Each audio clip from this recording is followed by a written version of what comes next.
Hey there, YouTube. California Prepper here. Well, got back from breakfast with my best friend this morning, and we had a pretty interesting conversation. One of our favorite topics to talk about is knives. He's the one that got me into quality knives. He has a great collection, and he actually brought me a 2010 product guide from Spyderco because he knows I've been getting into Spydercos lately. I've got my first one, and I actually just won the Tenacious from the Swedish Paracord Nuts contest. Thank you again, brother. I know I keep telling everybody about that, but I gotta brag it up. I'm really happy and excited to win that. So, thank you so much, brother. I appreciate it. He actually sent it out this morning, so I should be getting it here pretty soon. I can't wait to do an unboxing for you guys. So, back to the video. He brought me this catalog, and I know it's from 2010, but I didn't have one, and this shows me just about all their knives, just about, except for the recent additions. And I also just got my Benchmade catalog in the mail just yesterday, so that was pretty cool. I got two pornos to look at for the next couple days and keep me busy. But when we were talking at breakfast this morning, we were talking about what Christmas gifts and maybe what knives we'd like to get and so on and so forth. I was picking his brain because I'd like to get him another knife for Christmas. I just got him that CRKT Spew less than a month ago, and he loves it. He wears it around his neck just every morning. He's always pulling it out, just thinking he's so tactical with it. And, I mean, I love him. He's a good guy, my best friend, and wouldn't trade it for the world. And just seeing how happy he was when I handed him that knife. He had been talking about it for months, and when I finally when I handed him that knife, and what, you got me that knife? Oh my goodness, it was priceless. That's what it's all about. Now I know what the Swedish paracord nut is talking about when he said that's why he does those contests. It's all about that good feeling you get when people really appreciate what you do for them, and they actually appreciate what you gave them.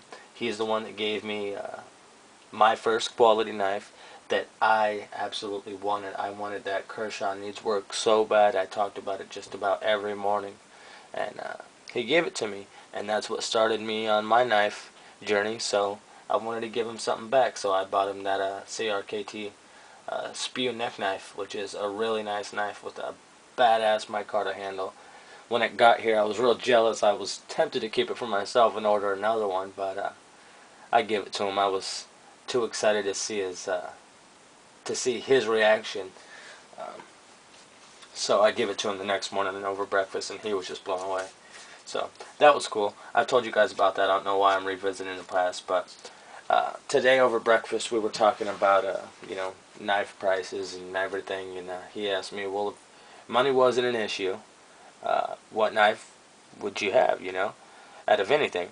He's like, and we were anything except customs, no custom built knives for you, with your initials or edge, nothing, a production knife, something that you can go to a knife store and say, I want this one, they pull it out and hand it to you.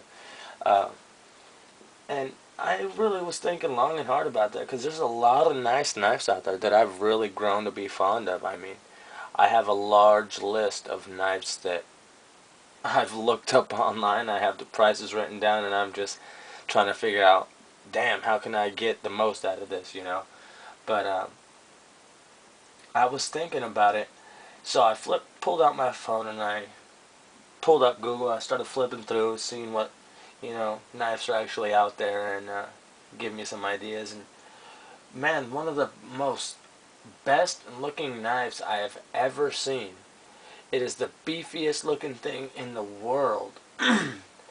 Is the zero tolerance 0560 blades and the 0561. Excuse me, guys. Just getting over a cold. But that knife is one of the beefiest, toughest looking knives. I mean, it comes in at just under 2 pounds in total weight. Uh, it's just about 8.8 inches while it's open. It's what is it? 5 inches closed. this is a real nice knife. If you guys don't know which blade I'm talking about, let me bring up a picture for you guys.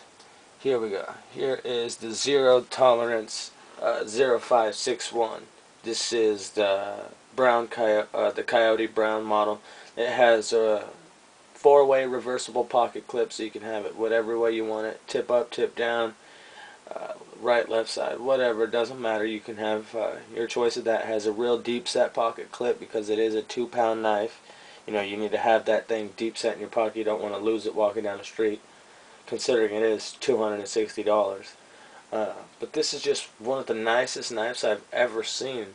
The blade is 3 3/4 inches of what is it?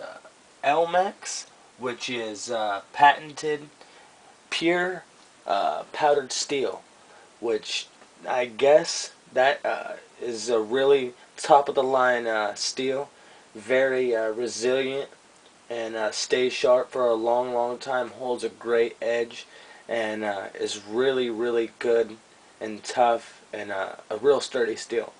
And for 260 bucks, I think you're going to get what you're paying for here. I mean, you have G10 handles, you have a titanium frame lock and a frame lock back, or a titanium back. You have a real nice pocket clip. You have a stonewash finish on the blade, and it is just a real beefy knife. All around, this is one of the nicest knives I've ever seen.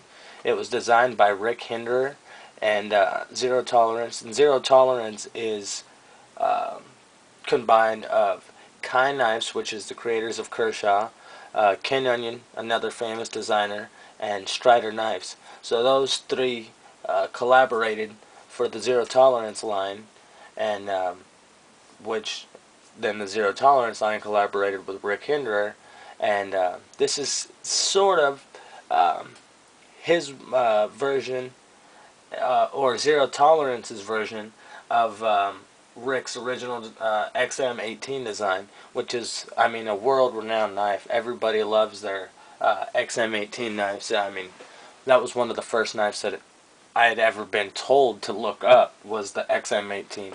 So I know that's a really popular knife out there, and when I seen this, that's the first thing that popped into my head. And then I heard it was designed by Rick Hinderer, so I was like, sweet, this is going to be a great knife, it's going to be a great product, and I'm just real stoked, and I hope I can really save up to get this. Like I said, whether it's pennies, nickels, dimes, if I'm having to freaking sell my booty on the corner or sell kidneys on the black market, I'm going to get this knife, because it is just one of the nicest knives out there. It's so sturdy looking. I mean, look at that. That's just gorgeous. Just gorgeous. You cannot beat the look of that knife, I'm telling you. One of the most beautiful knives out there. So, the whole point of this here video was to ask you guys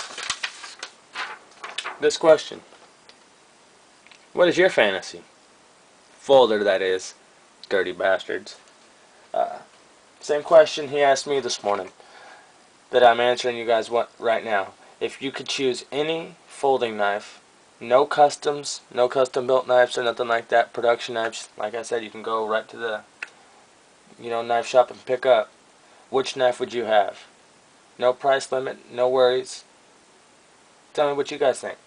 Leave some comments. If anybody has a ZT 0560 or 0561, please let me know if they're a good knife. Should I be worried about if even saving up for it? Is it worth the 260 bucks, or should I spend that on buying quite a few other knives? Let me know, because it looks like an awesome knife, and I'm real anxious to get my hands on it. So that's going to do it for now. Talk to you guys soon. California Prepper out.